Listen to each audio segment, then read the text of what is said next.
పెండ్లిళ్ళ కాలు దొక్కే పద్ధతి బట్టి తెలుస్తుంది కాపురం చేసే కళ అని అంటారు పెద్ద మనుషులు. అట్లనే వర్షం పడేటప్పుడు తెలుస్తుంది రోడ్లు వేసిన ఇంజనీర్ల పనితనం.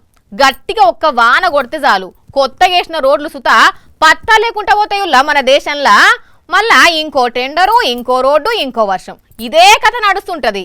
ఈ రోడ్లు వంతెనలు పబ్లిక్ కు ఎంత ఉపయోగపడుతున్నాయో ఏందో తెలియదు కానీ లీడర్లకు మాత్రం వాటిని ఏటీఎంల లెక్క వాడుకుంటున్నారు. అక్కడ ఏమైందో చూడుండ్రి. అమ్మో, అచ్చం నయగార జలపాతం లెక్కనే ఉన్నది కదా, కాకపోతే నయగార చాలా పెద్దగా ఉంటది, ఇది కొంచెం చిన్న సైజు జలపాతం అన్నట్టు.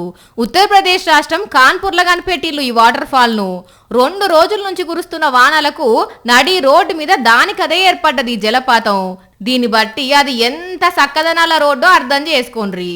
ఏ బస్సో లారీనో చూసుకోకుండా వస్తే అందులో పడిపోయి గయాబయ్యేంత పెద్దగా ఉన్నది ఆ హోలు.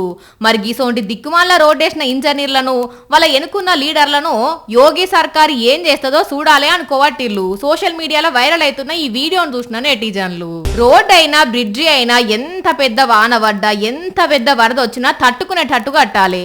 లేకపోతే అగో నేపాల్లో ఏమైందో చూడుండ్రి. పెద్ద పెద్ద వంతెనలు కూడా తుఫాన్కు ఎగిరిపోయిన పిట్టగుడు లెక్క కొట్టుకుపోయినాయి. వామ్మో, అది త్రిశూలి నది మీద కట్టిన వంతెన.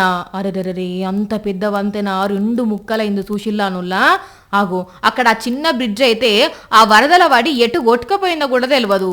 పాపం ఎన్ని బ్రిడ్జిలు కొట్టుకుపోయినాయో, ఎన్ని రోడ్డు మునిగిపోయినాయో తెలియదు. పర్యావరణాన్ని కాపాడుకుంటే అది మనలా కాపాడుతుంది అంటున్నారు కొందరు పర్యావరణవేత్తలు.